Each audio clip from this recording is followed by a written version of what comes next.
Hello, everyone, and welcome to Cut and Splice. This is Matt speaking, and as usual, I'm here with our co-hosts. This is Gil. And this is Jason.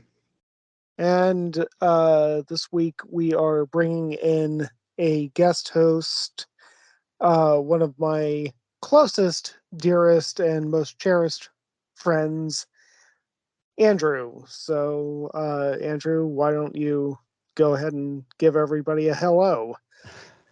Hi guys, thanks for having me on. Super excited to talk to you today. This is going to be a ton of fun. Yay! Yeah, and it's worth mentioning that Andrew is the reason really that we started this podcast because our first episode, Tenant, was based on a discussion we had online, and Andrew said you should really record this so we can all enjoy the conversation, and that's how this all started. I really prefer to think myself as the inspiration behind the podcast, but I'll take reason too. You don't want too much of the blame. For sure. Oh, we might as well just call you the catalyst. I mean, yeah, for sure.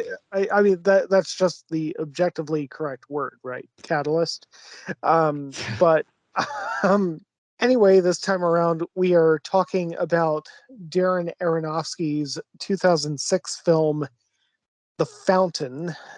I have my own opinions, and I'm going to open the floor to everybody else before I interject. Andrew, why don't you go first? Because you're our guest, and you should set the stage.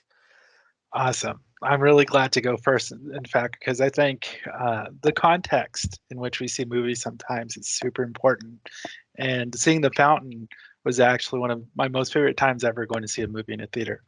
Just to kind of put it into context, Matt and I went to go see it like on a random Saturday night, went to go see it at some rinky-dinky independent theater. And that's one of the nice parts about like being close to Matt is you find yourself going to see movies that you would never normally experience. And it's just, nothing better to do. Matt has this ideas like, hey, I heard about this. Let's go check it out. And so, you have the bromance thing going on there. And we wind up at this, seeing this incredible movie that's really just an emotional gut punch and roller coaster of a ride. And I remember it was actually raining throughout the entire movie. So we had the benefit of having that additional soundtrack while the whole thing was going on. And it was really cool because like walking out of the movie, I think Matt and I were both kind of stunned a little bit, for our own reasons, and just taking a moment to breathe in that fresh air that was just accentuated by the rain. It just made for like a really, really beautiful experience. So I definitely have a lot of love for this film. I definitely understand some of the criticisms behind it, but it's definitely one of my favorites, especially because it's a theme that makes me very emotional. And I just think it's just an absolute beautiful, beautiful, tiny little film. Cool. Yeah, I think it's what's interesting about it because it came out in a period that we were all in film school, and there was that sense that all of us was in that pretentious mode of we want to try and be into art house movies or indie movies or interesting movies, things like that. And I think this one was definitely one of those like polarizing one that when it came out, the people who liked it really loved it, and the people who disliked it thought that the people who liked it were just pretentious assholes and didn't really like it. They just wanted to seem smart by liking it. It's one of those movies that I did say, wow, we need to do it on the podcast at some point. And I was so happy that Andrew brought it up because we can give it the four panelist treatment and get more opinions for sure. Because I wonder if me, Matt, and Jason will be, fairly close in our assessment. But I guess that's remains to be seen. I'm glad that you said it and not me, because when I saw The Fountain in theaters, I really loved it. And I was like, whoa, oh my gosh. I even remember going to school the next day and talking to a bunch of people about it and just kind of like discussing what our thoughts were, what we thought was going on in certain parts of it, stuff like that. Over the years, I've probably seen it 3 more times, including tonight, just an hour ago. I do think my opinion has dropped of it, but probably not as low as I would assume some of yours or Matt's, maybe, perhaps. But as you said, we'll see when we go deeper into this. I think it's pretty good. It's just it's got some issues. I think it's far from his best, Aronofsky's best film. So that's kind of my surface take on it. Yeah, I guess I'll say my reaction to it this time around before I let Matt go is that because we're talking about our memory of it from back then, but this time around I agree. You see the intention, you see that this is a really good filmmaker. I wouldn't say a master filmmaker. He's made some really good movies, but I don't put it in the upper echelon of modern masters. I think he's close to it, but he's had too many misses. It's just mainly I think like 2-3 movies that are like really really good. But yeah, it's tough. He's tough, but I think he's extremely talented. But it's almost odd how he just made so many wrong decisions with this movie. Like you see it while it's all smart, it's all calculated, but it's all too much, all over the place, too much. And you wonder if maybe that's what it was supposed to be. But like you said, we can get into it in the second part of the discussion with spoilers and everything. But I really wanted to, like we often do in these episodes, like when I watch a movie that I've disliked before, I'm trying to look for what's good about it. And if I watch a movie that I love, I'll try to look for the flaws because we're trying to refresh our view about it and be as objective as possible. But yeah, it was just very tough. It was it's too many issues. But I saw the talent. The talent was there. The look was great. The music is amazing. But yeah, it's too many problems. Yeah. Okay, so have all of us gone to one of those like late night planetarium shows where they do like a laser show and it's set to like Pink Floyd or some other kind of awesome rock music or something like that? I've never been to anything like that before. I've been to those things where they project the stars up onto the ceiling. Totally Okay, not so what you're talking about. all right, so yeah, you don't know what I'm talking about, but I know what you're talking about. I've never been. He can imagine. well, He has yeah, imagination. you're right. You can imagine it.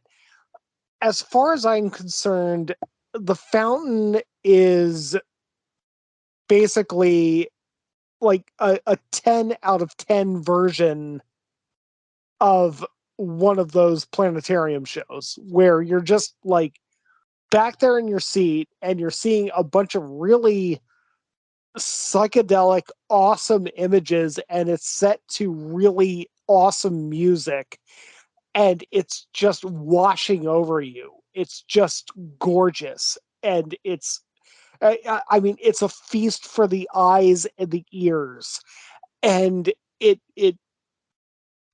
especially if you see it on a big screen, it's just engulfing you. You feel like you're inside of this world, and then you come out of it and you are not at all regretful that you spent an hour and a half watching it.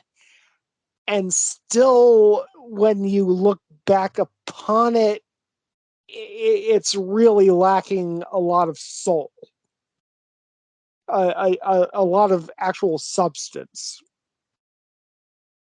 And there are a lot of logical problems. There are a few ham sandwiches, but there is no getting around the fact that this is a movie that is just amazing to look at and to listen to and to experience. So, like, I mean, it's one of those things where I can't actually think of a movie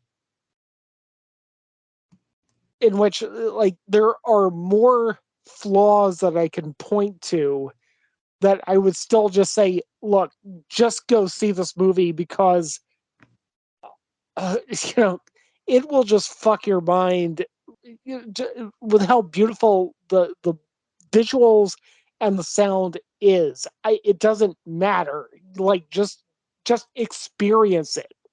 It doesn't matter that this movie has so many flaws. It's just gorgeous. Just experience it. Just subject yourself to it. Yeah, we can deal with all the flaws later. Just experience the movie. So that's a recommend. Yeah, I guess you do recommend it on some level then. Well, what's your rating? I guess we can get into that. Am I starting? I guess Let's start with Matt. Okay, 7.5.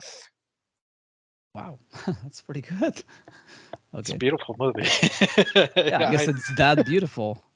It's a freaking cinegasm. It's kind of like a Tarkovsky thing. It's like you liking Tarkovsky movies because it's very like cinematographically, like, but not story wise.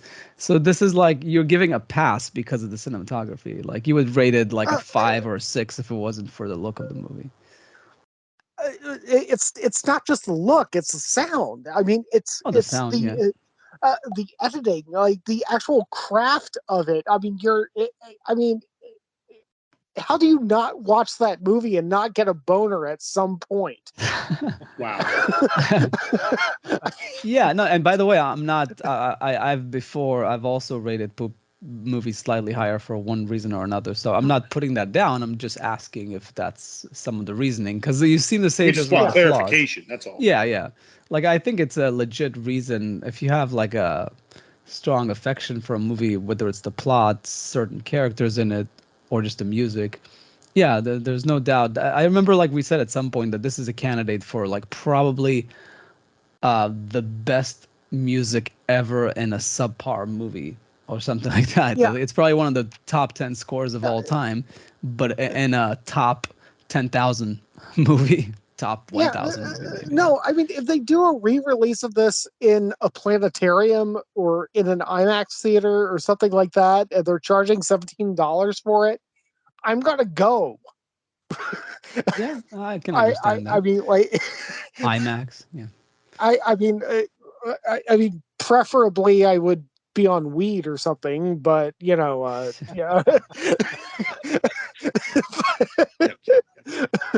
But yeah, I would totally go. Anyway. Well, what about you, Andrew?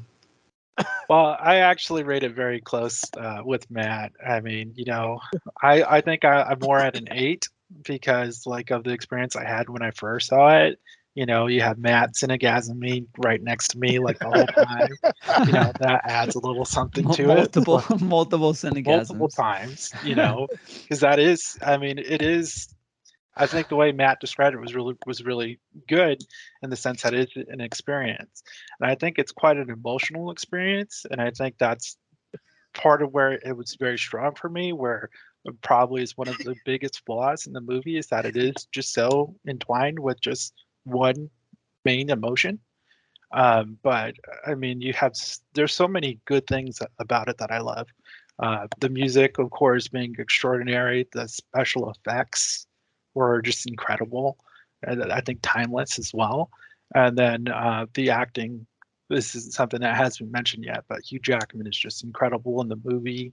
He just is so good with this obsessive characters that he plays sometimes, where he just really just is kind of going nuts throughout the course of the movie, and it just adds to it. I think it really makes it profound for me. So I'd say a solid 8.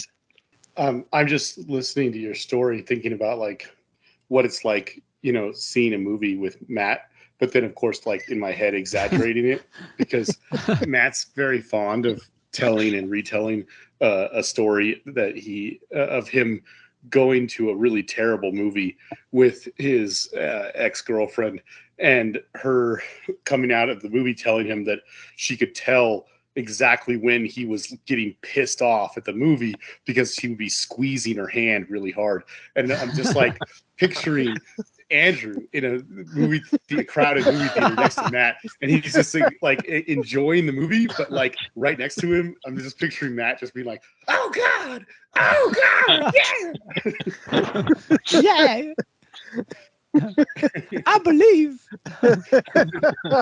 Which is not something Matt does. It just in my head, it makes the story better to think of it that way. Yeah, he's not a screamer. He's Yeah. violently enjoys. When I think about the movie overall, I think about it as like let me rephrase that. When I think about Aronofsky's movies and I think about how what I thought about this movie and everything, coming on the heels of Requiem for a Dream makes me want to give this movie like a rating of like a 6 or something, just because I love that movie so much. And I had huge high expectations for this movie. And I did really like it when it came out. I just, as I've said, over time, it kind of went down. I don't think it's fair to go quite that low. I'd probably say like the 6.5. It's probably how I feel about it. Oh, so right now you're a 6.5? Yeah, 6.5, 7, somewhere in there. I hadn't really thought about it until you actually said brought up the grading thing, which is something I always forget to think about ahead of time.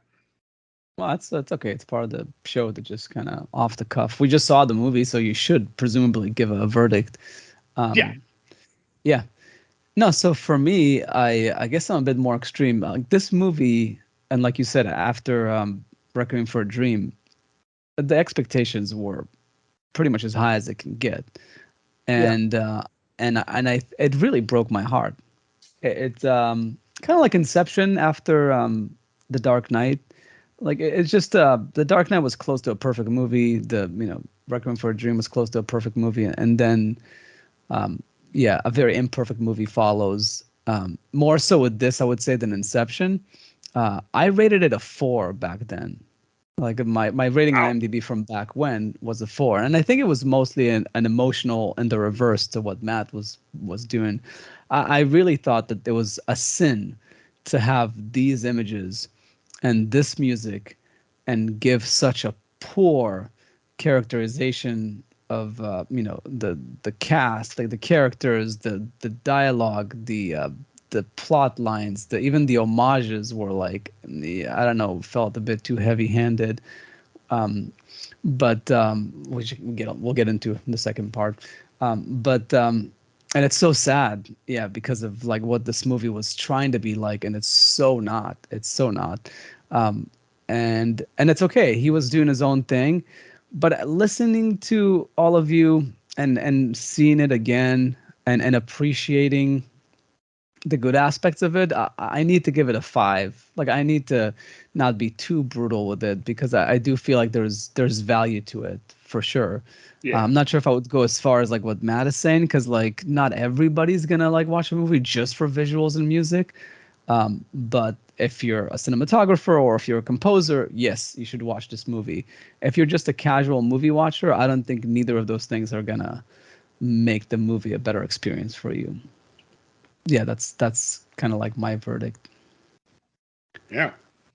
Where do you guys, not to get super deep into this, because I know that this is usually a black hole for us, but where do you place this on Aronofsky's filmography ranking? Yes, so I can start.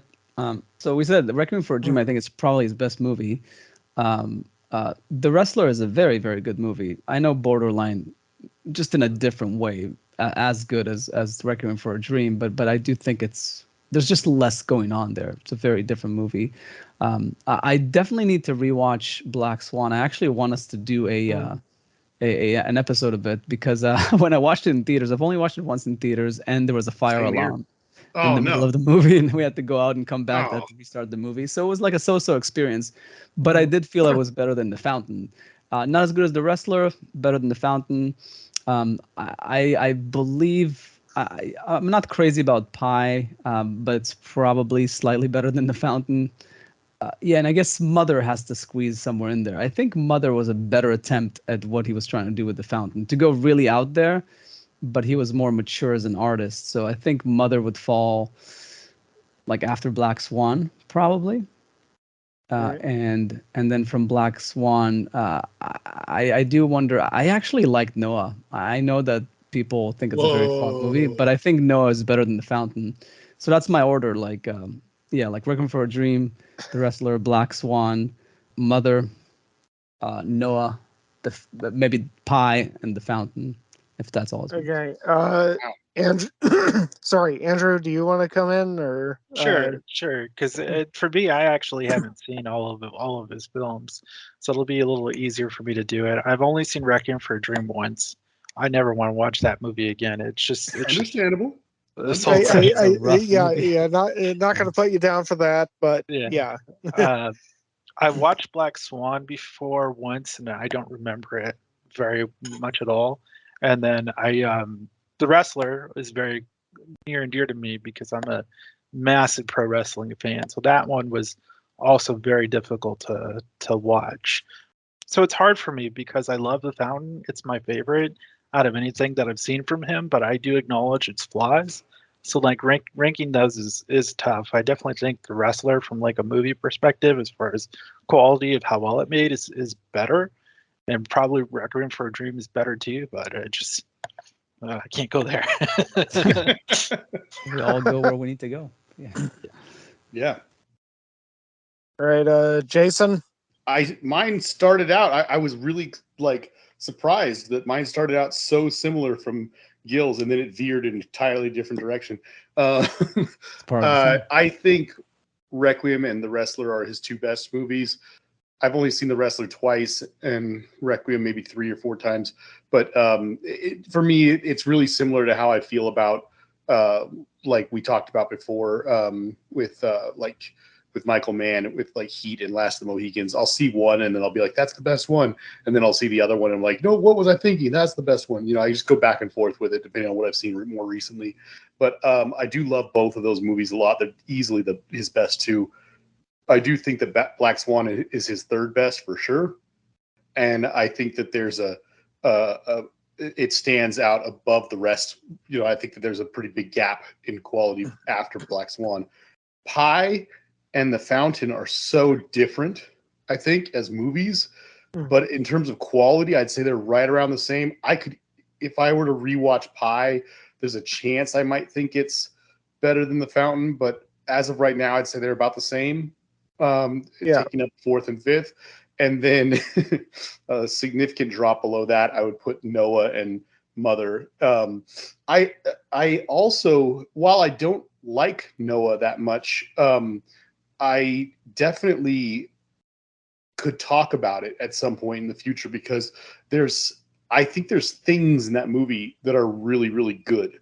It's just, I think the movie's a bit of a train wreck for very obvious reasons. And we don't even need to get into it, but it's just, I think the movie kind of fell apart and doesn't really work. So that's why I think it's so low on my list. But there's things in it that I really love, like the overall theme and just the story. There's something that he's trying to accomplish that I think he failed to accomplish, but I think it's admirable and great. Mother is something that I feel exactly the same way that Andrew does about Requiem for a Dream, and the same way I feel about Eraserhead. I really respect a lot of what's in Mother. I'm glad that I saw it, and I will never watch it again. I don't see any reason why I would ever want to subject myself to that ever again. It's funny you should say that because I was actually was gonna suggest to do it as a double episode with Son of Soul. That'd be a brutal, I would love to do double that. feature. I don't know if I would love to, but I'd probably partake in it at least. Let's space it out. Let's give Jason a few months before we even consider that, just so you can. That's my ranking would be so like that. I think there's a tier of Requiem and Wrestler, then a little bit below that, well, significantly below that, Black Swan, then a big drop to Pi and the Fountain, and then another pretty big drop to Noah and Mother. Okay, so my turn. So the funny thing with Darren Aronofsky's filmography for me has been that it's been, as far as I can tell, hit, miss, hit, miss. And as far as I'm concerned, Pi is a hit.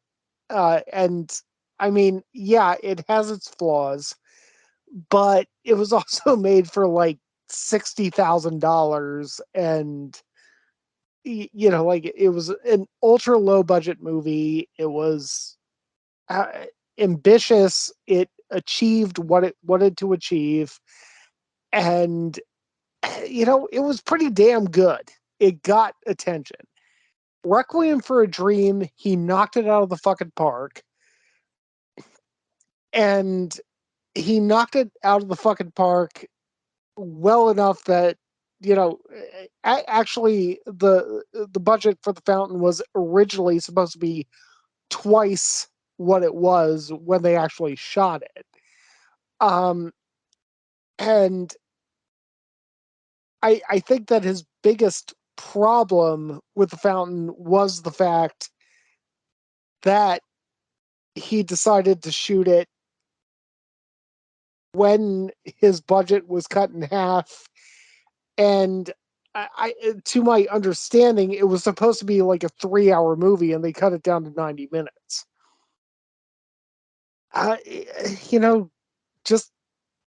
Just take the lump, make something else, build up your clout, maybe make your 3-hour epic original story later when you have the resources and the time and everything that you need to actually make it the way that you have envisioned. The Wrestler is my favorite Darren Aronofsky movie. And it is because it kicked me in the gut so hard that I mean, like, there is one scene in that movie where Mickey Rourke is trying to reconcile with his daughter, and it's just gone. It's just done. And to this day, several viewings later, I cannot even look at the screen because I can't process the emotions that I'm having in that scene. I mean, it is just, it just rips my heart out. It's a powerful scene. Black Swan, it's actually, Black Swan is always going to have a special place in my heart because I was in pre-production on a not so much a horror film, but like a creepy film. When I saw that, and when I saw the movie, I came out of it and immediately called the director and said, "Okay, this is a template for what we're going for visually." And then the director saw the movie and said, "Yeah," and then we basically did we basically did that. Noah was a pile of garbage. Mother was weird because I actually saw it with my mother. Your fault. Just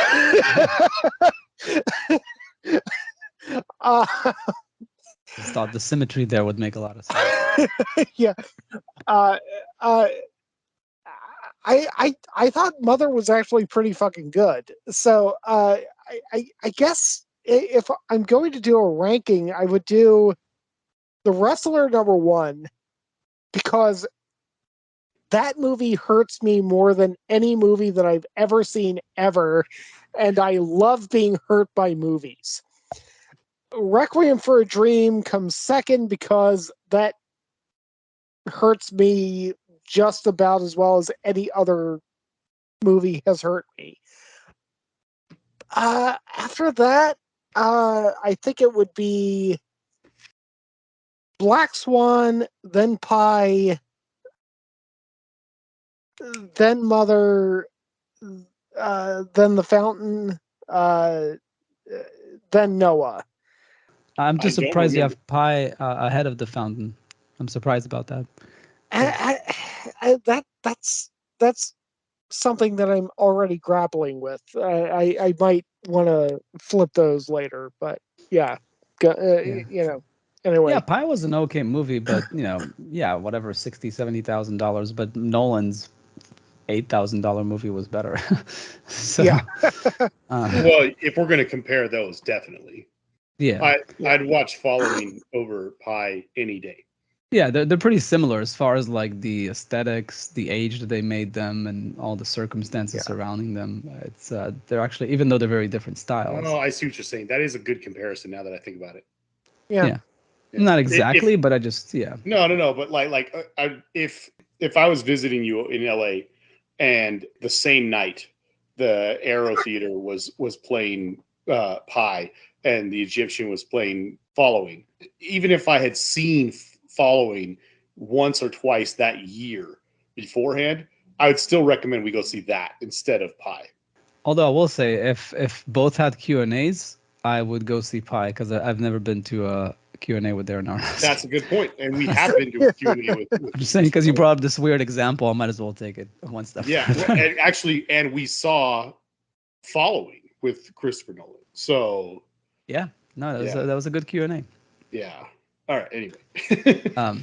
It's good. So I guess we're good to go to spoilers. Any other thoughts as far as recommending? So it sounds like Matt and Andrew more so recommend than Jason and I. I would do a soft recommend. I would recommend it if you're a completist and you want to watch all of Aronofsky's films. I'd recommend it if you're just curious about Aronofsky, because you hear a bunch of people talking about what a great and controversial director he is, but you don't like R-rated films, because I believe it's the only thing of his that's not a hard R, if I'm not mistaken. And I don't know. I'd recommend it if you're a big Hugh Jackman fan. He's got a lot of great acting in it. Yeah, I guess that could lead into the spoilers. Anybody else before going to spoilers? Well, I would recommend it over just about anything in the MCU for the last 5 years. So go for it. Never down over there.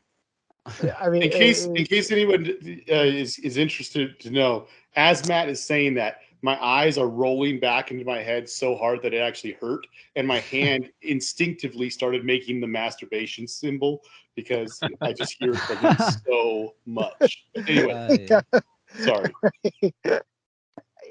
I think that points should be given for ambition, even if the reach exceeds the grasp. It was trying to do something. The film was trying to do something. The filmmaker was trying to do something, and he fell short. And we should acknowledge that.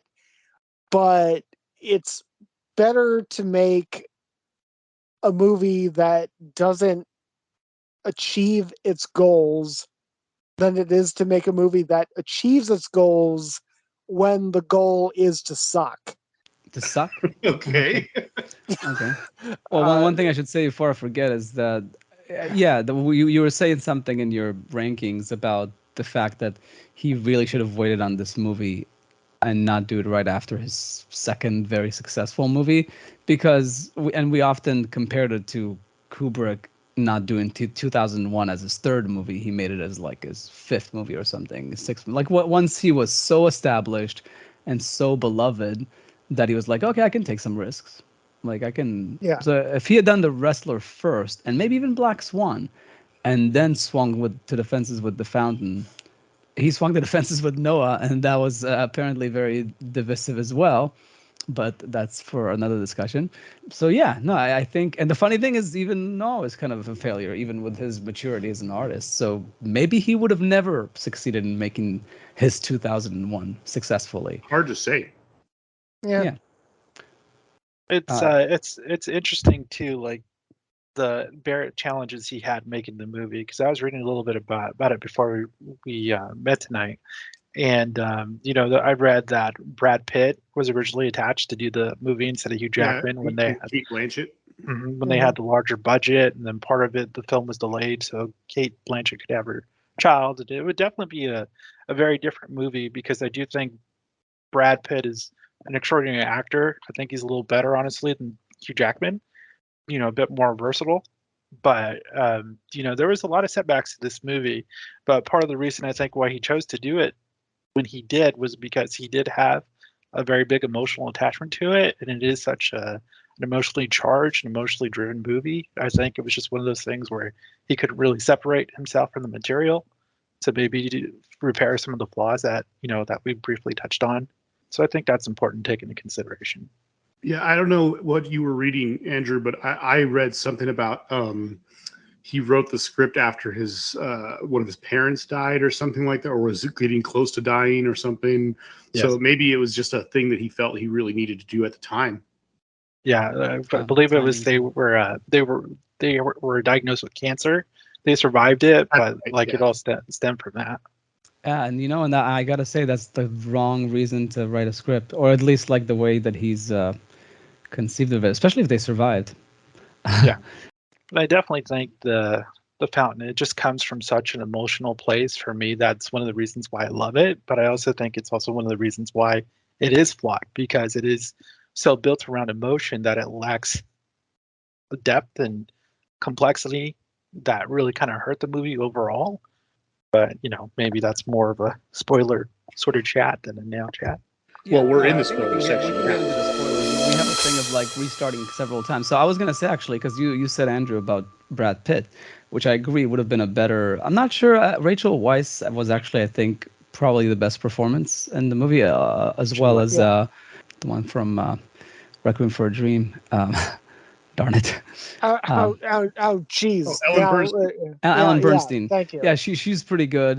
Ethan Suplee's really good. Who? Never mind. Ethan Suplee. Yeah, Oh. no, that was like one of his first big roles after he lost a ton of weight. So it was like really noticeable because it's the first time I remember seeing him being a smaller guy. Oh, he's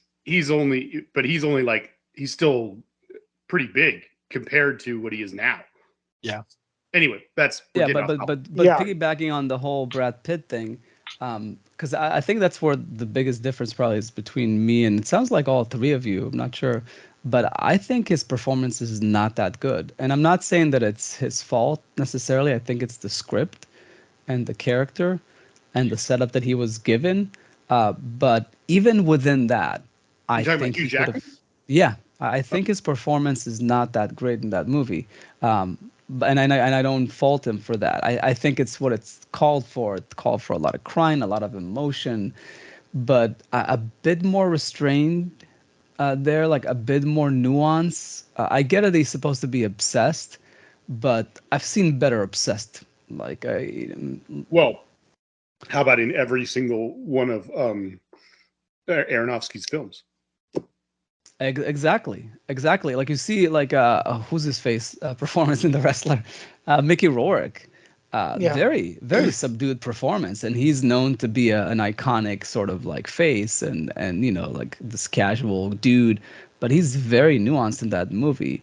Yeah, definitely. Like it's surprisingly an unnuanced performance, even though I'm sure there's things to like about it, and maybe those are the parts that some of you like, and I just don't forgive it. Just to clarify, I was chiming in to say that that every one of Aronofsky's films are in some way about obsession. So therefore, there's a performance to look for in all of those, and obviously, The Wrestler's a perfect example for you to go to because it's fantastic. But I do think just to clarify, I do think that I did like Hugh Jackman's performance in this. I kind of see what you're talking about in some of the scenes where he goes big,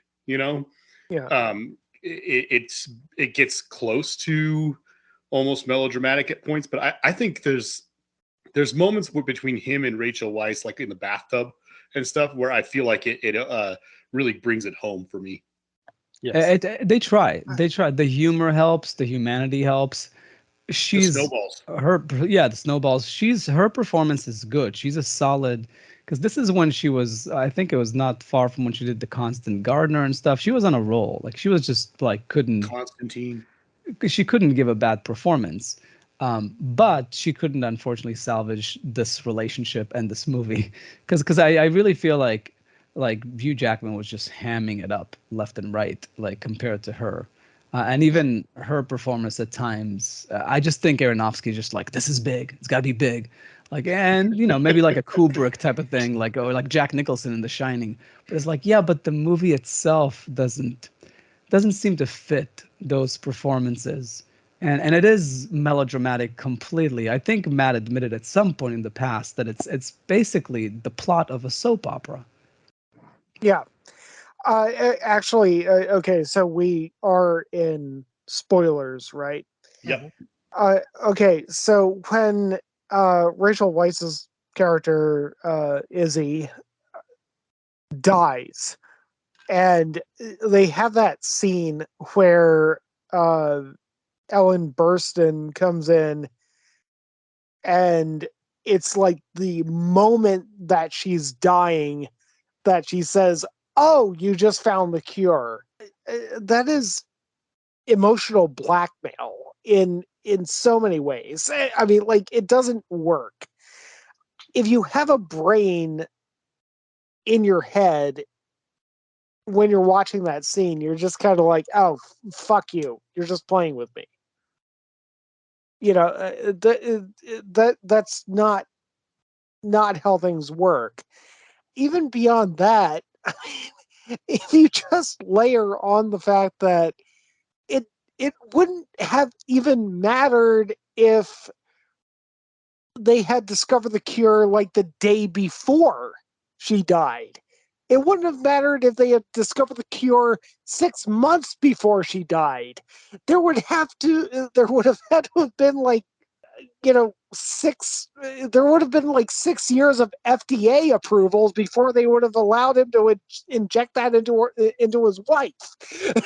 There is just no way. I mean, like, she was already dead from the moment that the movie started, and the character should have known that from the moment that the movie started.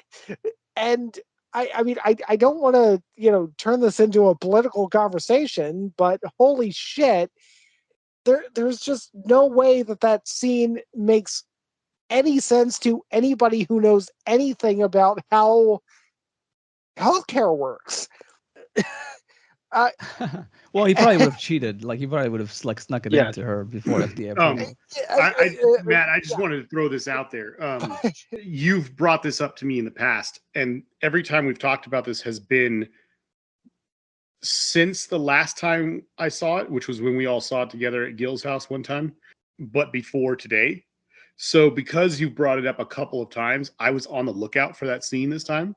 Uh-huh. And the moment it happened, I was like, oh no, this is what Matt was talking about.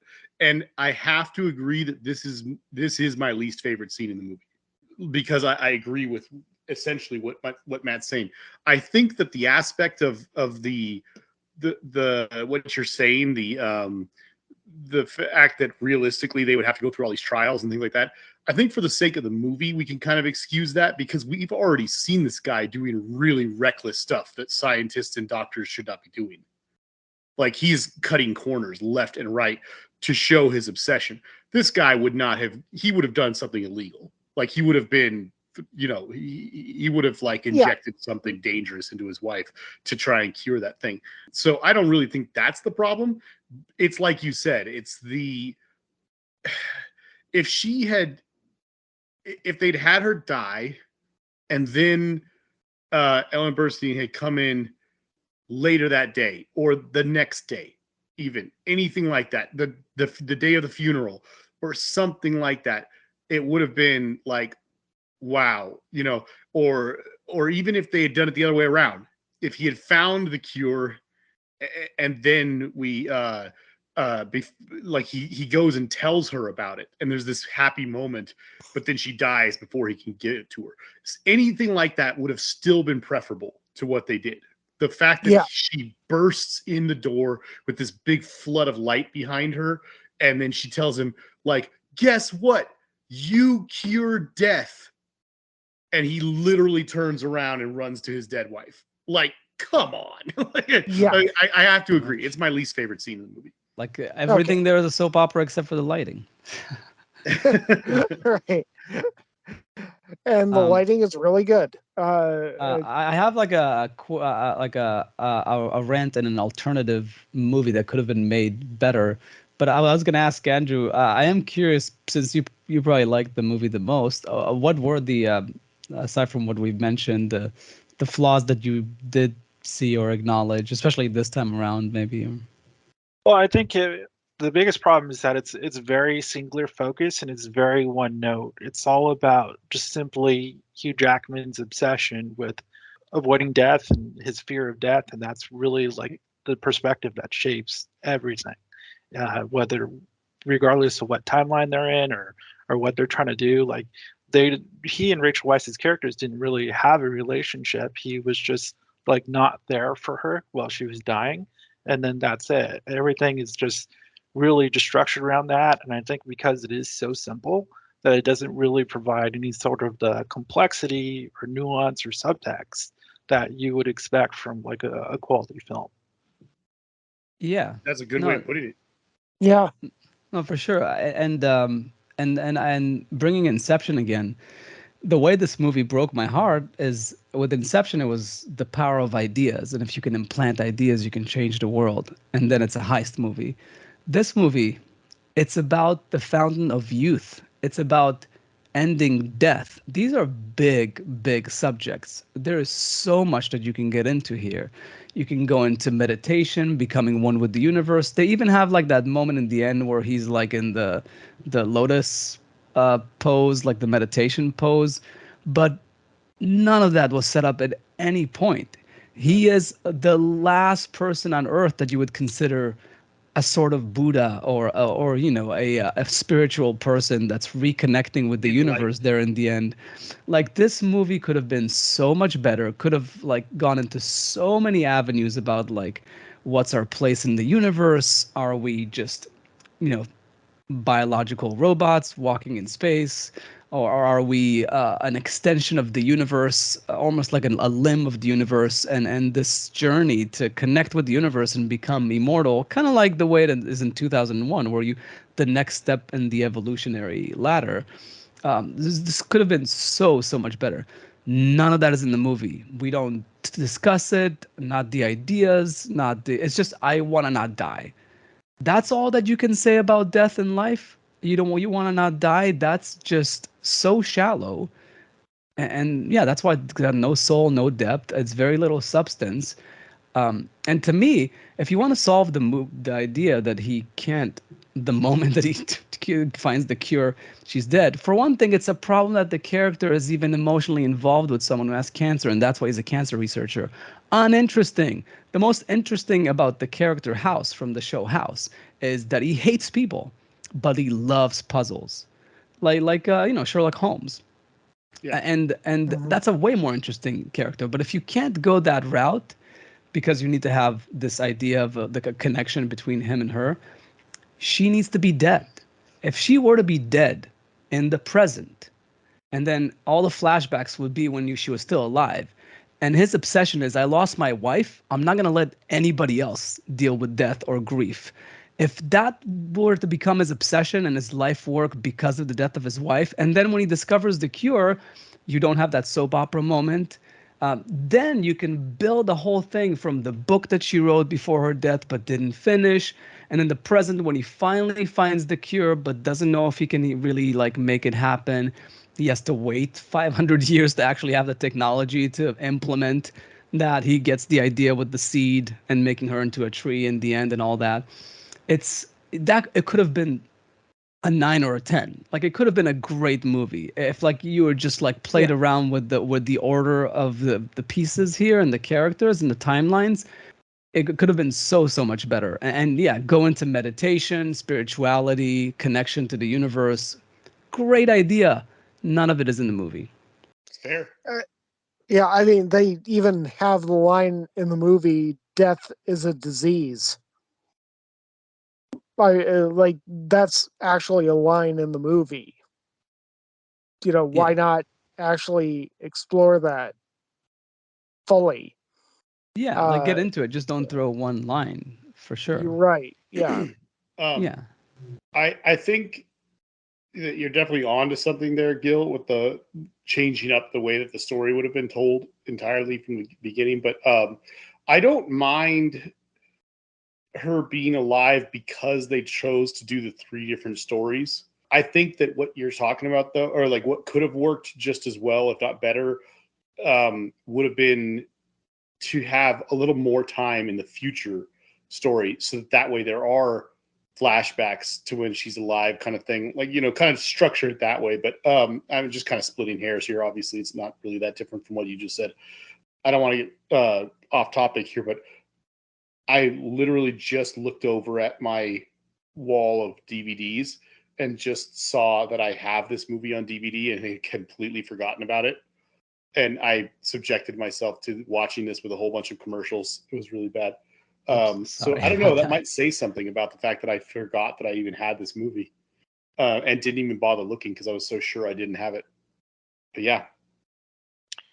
I think one of the things I wanted to add about Hugh Jackman's performance in the movie was something I did find compelling, but it's because I feel very much the same way like his character does about death. Like, it really freaks me out. So I think that's one of the reasons why the movie works so well with me. But it's interesting because he did this movie so closely to performing in The Prestige, which is, of course, Chris Nolan, where he has another very super obsessive character, but, that's more of a feud between him and Christian Bale and Magicians.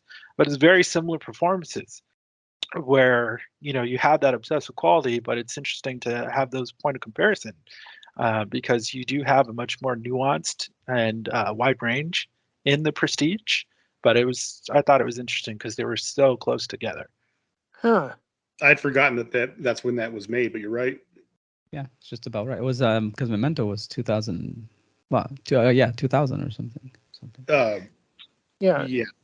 Yeah. Well, in any case, yeah. One other thing I should say before I forget as far as comparing it, because this movie was basically kind of copying what Ikiru did with transitions, like match cut transitions, and there's even the one scene where he walks through the street and all the sounds are muted and then they kick in. Yeah. Directly stolen from Ikiru. And that movie is about death. It's about a guy getting cancer and about his journey. But it's a much more nuanced and interesting and better movie because the whole movie is about that. Like, the whole movie is about, you're going to die. What are you going to do about it? Like, why does it matter? What's the fear? What's the this? What's the that? You deal with all the spectrum of emotions. You're not just singularly, I want to stop death. I want to stop death. I want to stop death. I want to cry. I want to cry. I want to stop death. It's there's so much to say about that. And Ikiru does a very good job going through his relationship with his sons and this and that. Like, it's, and then all those transitions and everything just become like a nice little touch to otherwise a very, very good movie. Where here it feels like it's kind of like stealing from a master, but not for a worthy movie. At least it looked good. I think that the movie is less about his obsession with trying to cure death. I mean, that is what it's about, but I think it's more specifically trying to say that the problem with his obsession of trying to steal or trying to cure death and prevent death in that manner is that he's obviously missing out on what little life he has with his wife. And that if he had just not necessarily given up, but had spent more time with her, then that would have been a better use of that portion of his life, kind of thing. And I don't have any problem with that. I actually really like that message within the film.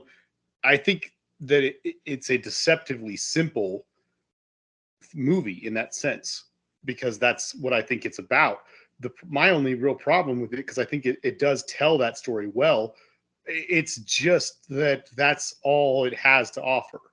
So, and even though it's only 90 minutes long, it feels like a 2.5 hour movie. Like, that's my issue with it, is that, like, once you've seen it once, you rewatch it, and if you know where the story's going, you know the good moments, you know what's coming, and you're like, oh, this is a good movie. Oh, I know this is a really good scene. Oh, I can't wait till we get to that part. And it's like, woof, we are taking our time getting there. And it's not like we're taking our time with a whole bunch of character development or a whole bunch of story or a whole bunch of anything. Like Andrew said, it's kind of one note.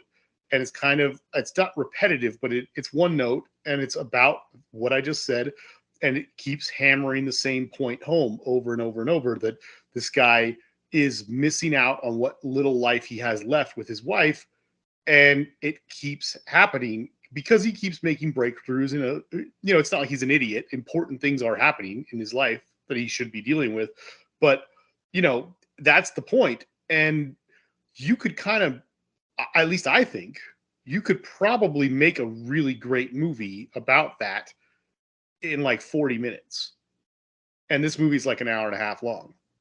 So, if I may interject, Sure. there is a moment, like just before the star explodes, which actually, by the way, is scientifically incorrect. The star that they're referring to is not in a nebula, and it's not anywhere close to being a dying star. But anyway, uh, I mean, Hugh Jackman's inflection, at one point he says, "I'm gonna die." He does say, "I'm gonna die," Oh yeah. just before the star explodes, but he doesn't say, "I'm gonna die" in a pessimistic way. He says it in a very joyous way, like as if he finally really understood, holy crap, this is not the end of the world. This is just this is something that I can finally embrace. Yeah. This is something that I can finally just Accept. experience. Expect and experience after all this time. And it's all in the inflection. "I'm gonna die." Like, he's almost tearing up with joy with the knowledge that he's going to die. Yeah. And I mean, I think that adds a little bit of important nuance to the movie. Yeah. Yeah, no, but it's a bit too subtle. It's it's a moment. It's an acting choice that passes something like he's come to terms with it. I hope that's the least that he can do in this movie, is like have some redemption for this character for being like a cranky, obsessed person. But to me, it's not enough. There's just not enough there. I remember, like, I think somebody in film school said, like, oh, the lotus pose and everything. So, it's about meditation and connection with the universe. But, like, that's a lot of stuff that I have to extrapolate from, like, one image. Like, why can't we set that up?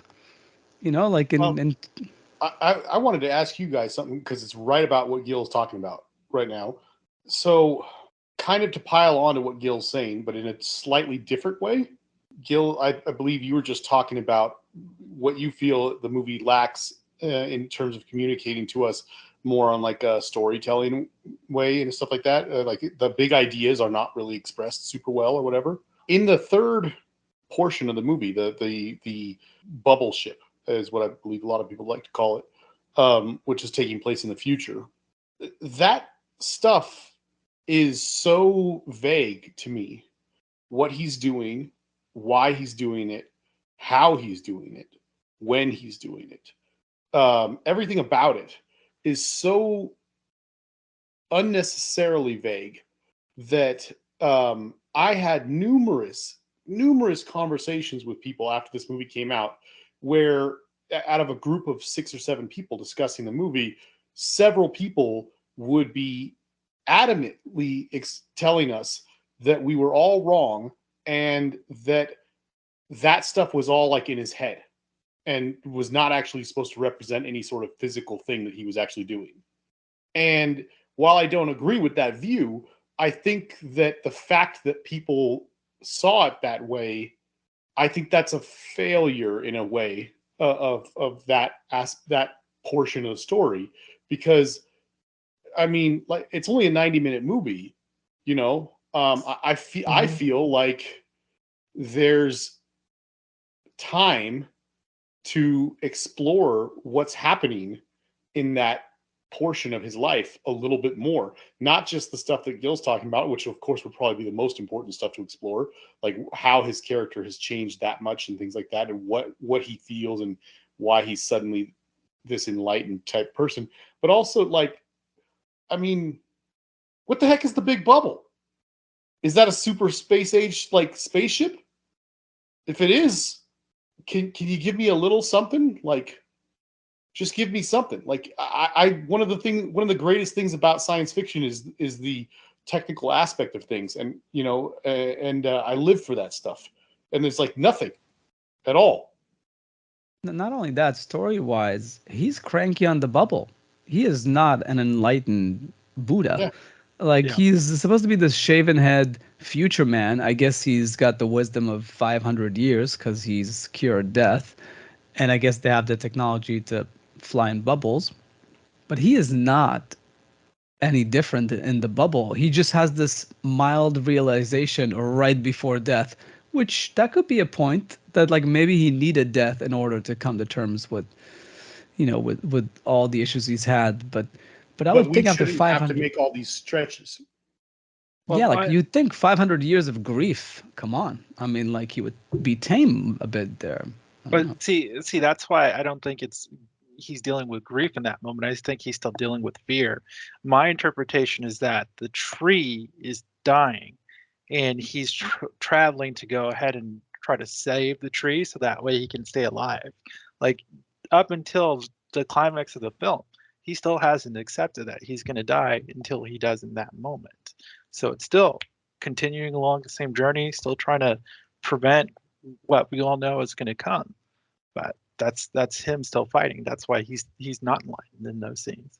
So that's a good question. So was it? But the tree is her, right? Because there's the whole thing about planting a tree where someone dies and it That's what I've takes always on. understood it to be. So, like I said, super vague. Yeah. But yeah. Yeah, because you see the hair, like like the goosebumps and stuff. It's supposed to represent that there's a human soul in there, presumably hers, and this idea that like if they get to this cloud, they're gonna die and be reborn, and maybe reconnect with the universe on some level, which is good I stuff. love the. Yeah. I really love I the just story. wish it I would have just set up want. better. Exactly. Well, I want it to be. It's so.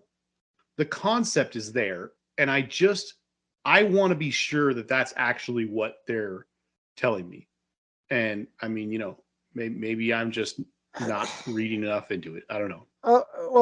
I mean, Jason, right? You brought up, the whole science fiction aspect, and I mean, at no point in the more than a decade since this movie has come out have I ever thought about this movie as being science fiction.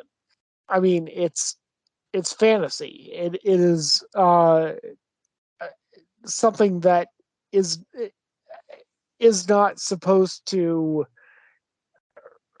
really bind itself to our understanding of space and time and everything like that.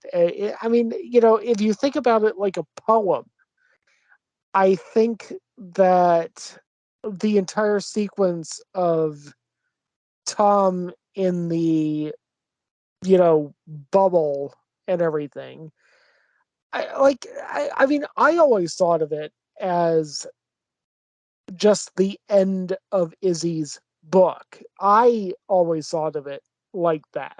I may be wrong.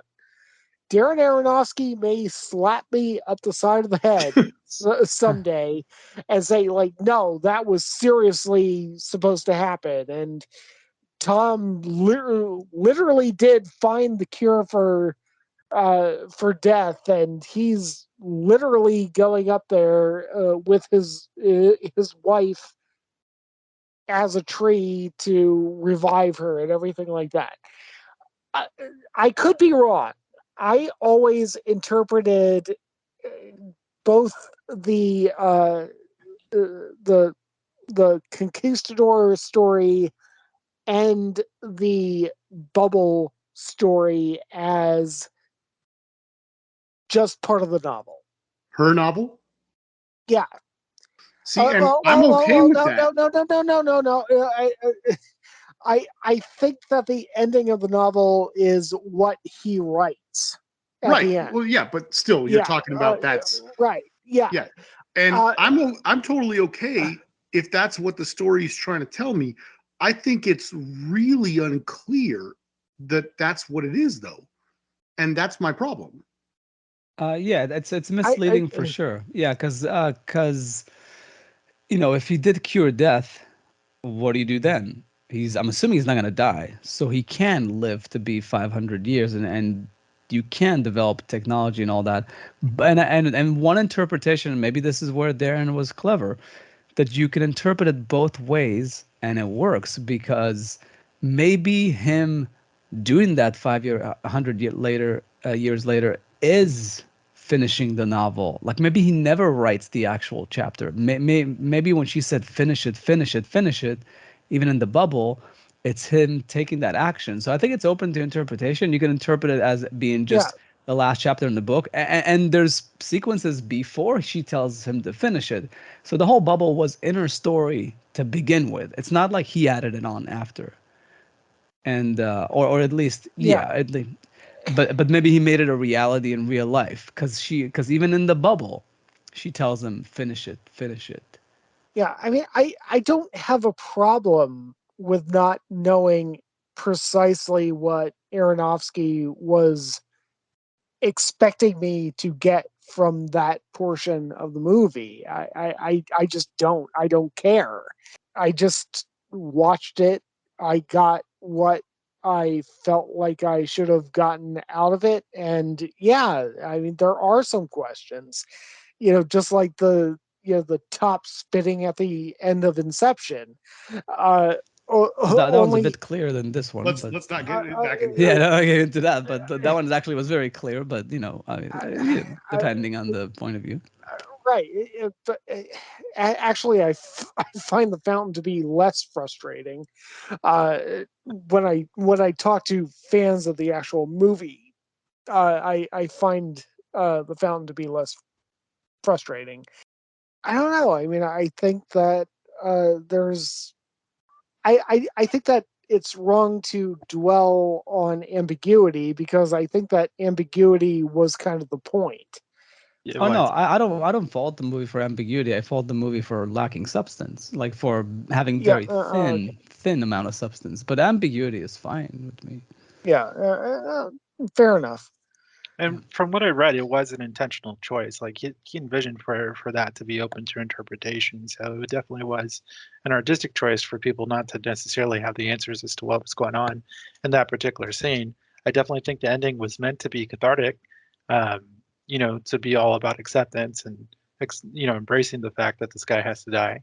I think it's done beautifully in that component, but unfortunately, it's been a theme that's been touched on very well in other films that just wasn't done so as much here. But I still think it was a beautiful effort at it. It was something I think that was profound in some aspects. It would have been nice to get the rest of the movie.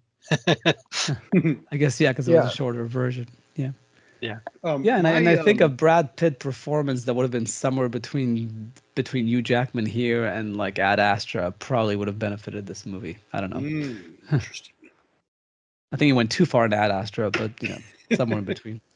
Nothing went too far in Ad Astra. Ad Astra is a fucking masterpiece. I guess well someday we have to talk about that. Apocalypse Now in space, only not as good. That's good. I like that.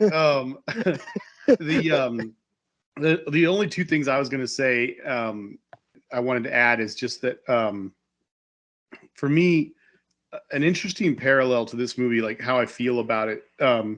It reminds me a lot of how I feel about Peter Jackson's King Kong movie, except not nearly as passionately as I feel about that one. In both cases, you have a director who just came off the heels of a huge success. And even though, like we said, he was going to get this huge budget of like 70 something $million to make this movie with Brad Pitt and Kate Blanchett, and a whole bunch of different things happened, and that didn't end up happening. They ended up making for like a little over 30,000, I think, or something like that, or 30 million. I'm sorry. Right. And changing the actors and the cast and everything, and changing up the story as well to make a much smaller film.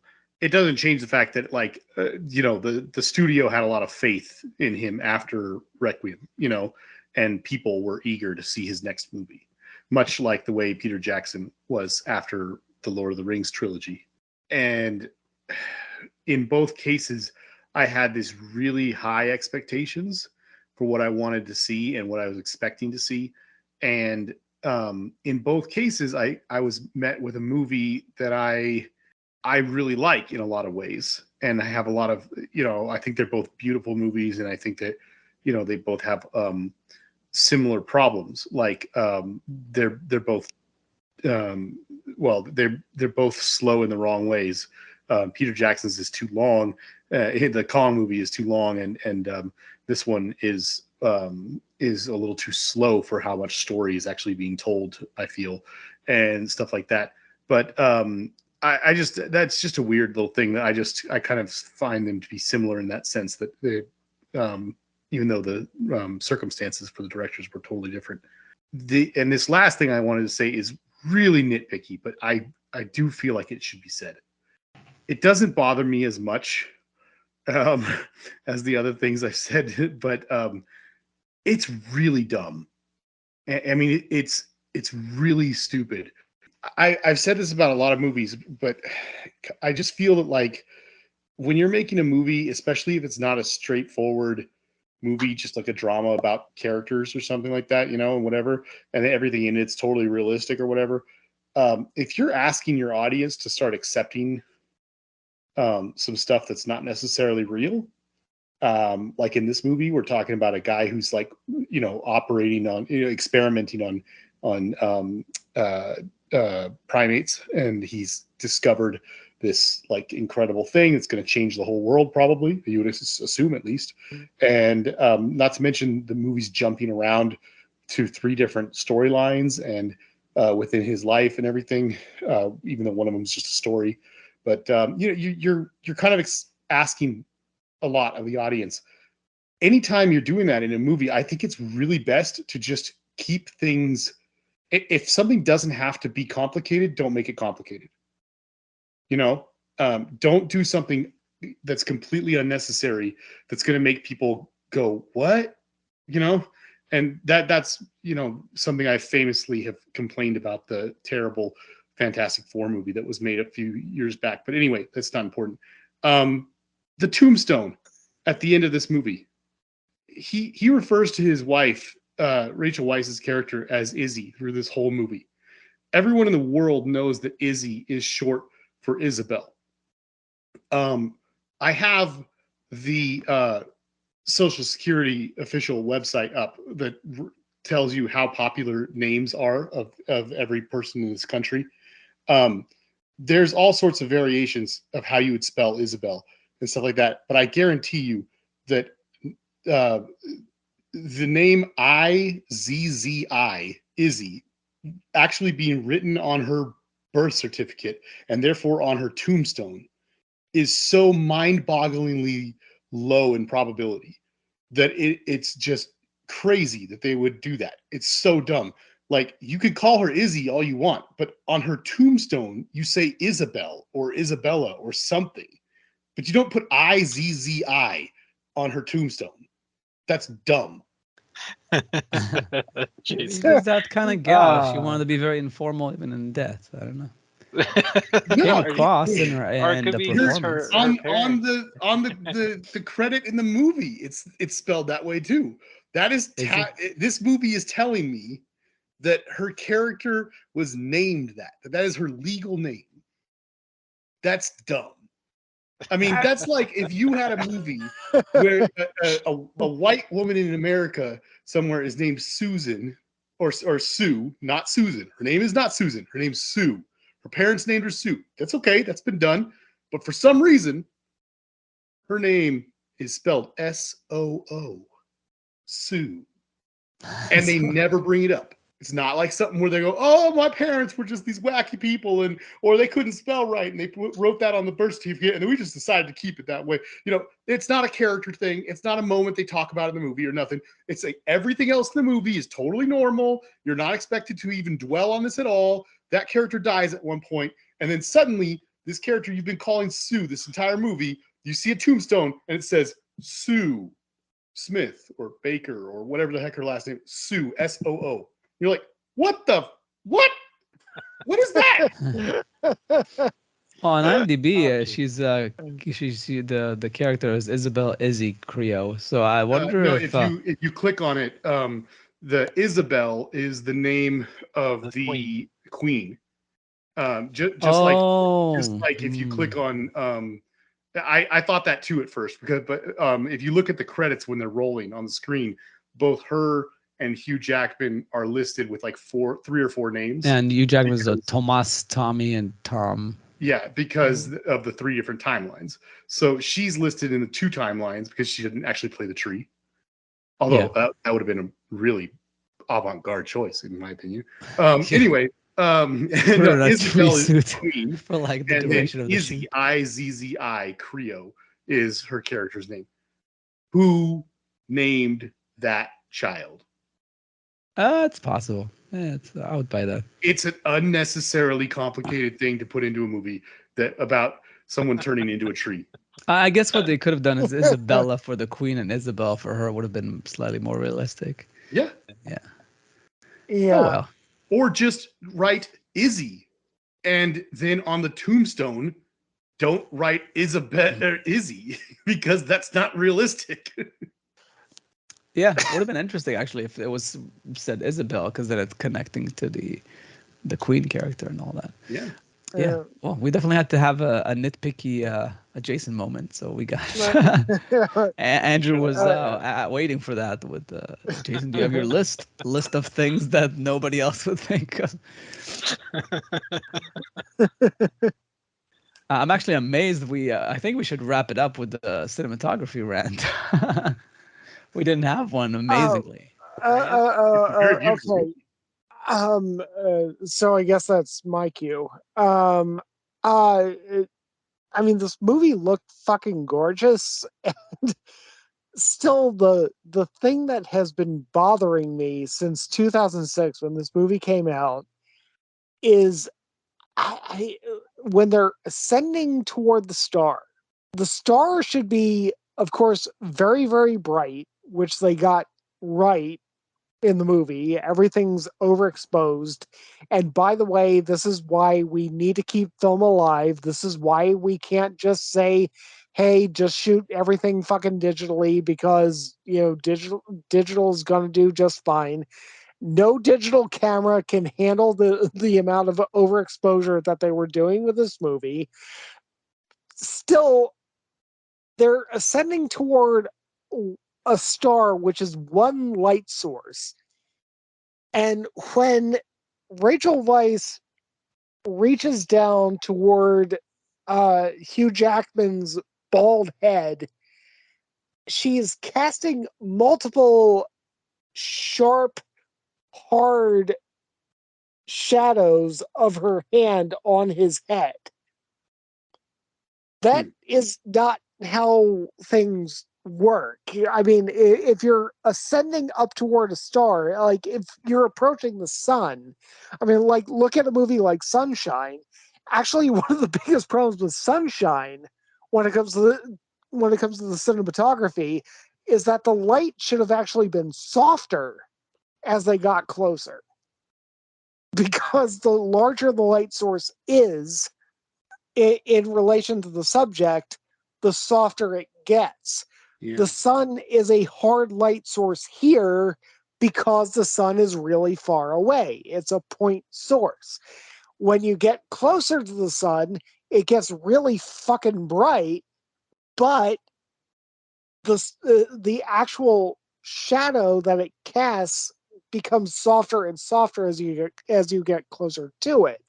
So same thing with the fountain. It doesn't make a whole lot of sense that her head would be casting multiple shadows for obvious reasons because there's only one light source, but also it should be a soft shadow just because they're getting really, really close to a very, very large light source.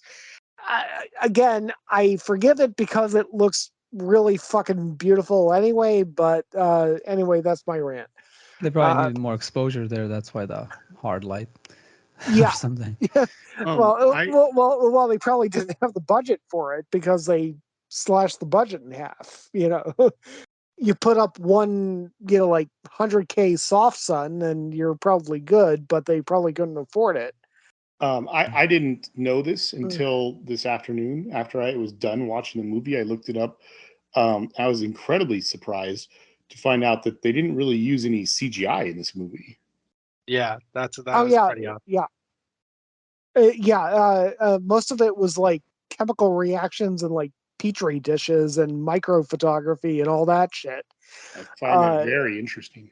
Yeah, and that's one of the aspects of the movies that I will always love. I mean, I mean, the funny thing is, knowing that we were going to do this episode, I showed my niece a still image with Hugh Jackman in the bubble, like going up into the nebula, and I asked her, how much of this image do you think was CGI? And she just kind of said, well, probably like 90% of it.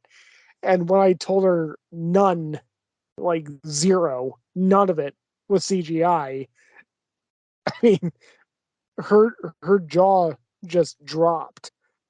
Uh, and that and the movie does deserve credit for that.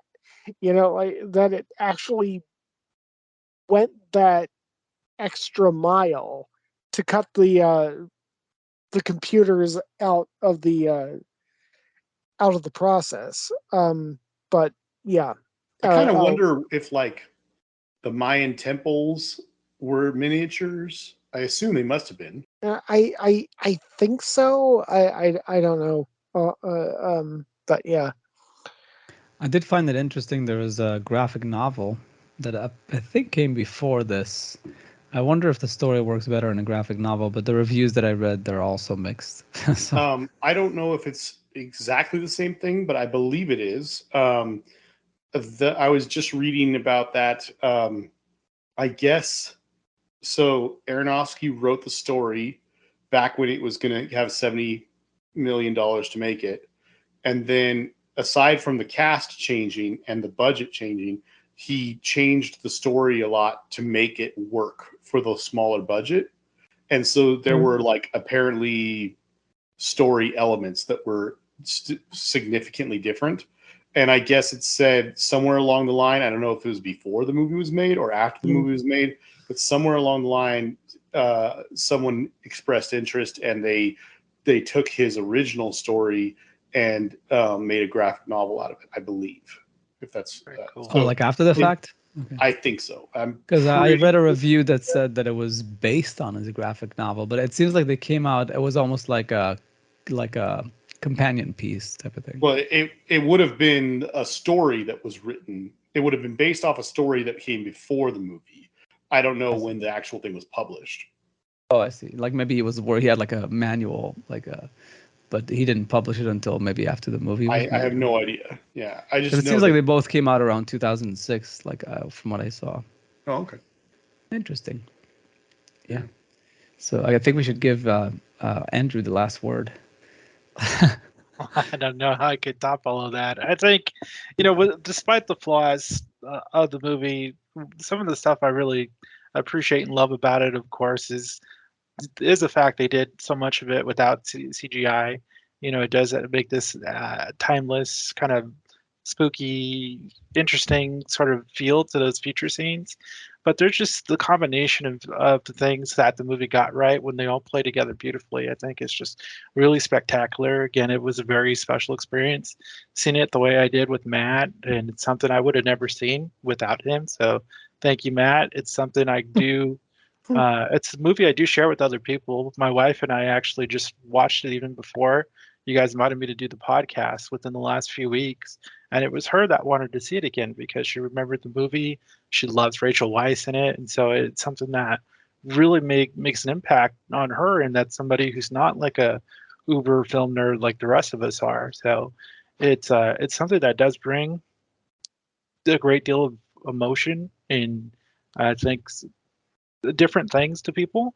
And I think it's something that people should experience. I think it is something that could use a little bit more attention and love for what it did get right. Yeah, no, it's definitely a good execution, and Rachel Weisz does have a very good performance there. So it's good to hear that that even casual viewers are like connect with it. That's something that I personally didn't know. I thought this would be a train wreck for any like non movie buff. Like I just like, 'cause like I remember like in the theater, like you know the explosion stuff and everything, and then a few more scenes, then you go back to the credits over the like the flashing like lights, whatever, space explosion. And I was like, what the fuck did I just see? Like I'm imagining most people having that I had that reaction. So it's like, let alone somebody else. Like they're just like, yeah, like I can only imagine that it was like a huge turnoff for a lot of people. Kind of like how yeah, like a Serious Man has that ending with the tornado and stuff. And that kind of an ending, or like, oh boy, I can only imagine that the layman person is just like fucking annoyed with this movie right now. As I was actually personally. So anyways, but yeah, thank you for bringing it. Like I'm glad that that it came from someone else and not from us, because yeah, it just shows. I think that's the verdict, is that like I guess there's more to it than especially I think it sounds like, because I've given it the lowest rating. So it's good to know that this movie has something out there. I hope that a better movie could be made about it. I think it was called The Tree of Life, but I also think that's a flawed movie, and maybe there's an even better movie to be made about it. And how? Never mind. No, but yeah, no, I think Tree of Life was trying to do similar things, but yeah, I think there's a better movie to be made than either of those. Hopefully, it's made someday before we die. Yeah. The whole death theme. I got it. Yeah, I'm really appreciating Andrew's input, though. I mean, as a callous, emotionally withdrawn human being, it's nice having somebody come in and give a perspective who isn't a complete sociopath. I think the term you're looking for, based on what you said earlier, is cinematic masochist. Yeah. Yeah, but yeah, it's if I had to sum it up, it's like an Easter egg with the most gorgeous shell that you can imagine anybody painting on an egg, and then when you crack it open, it's still just a raw egg. But Do you guys paint uncooked eggs? I only paint the hard-boiled ones.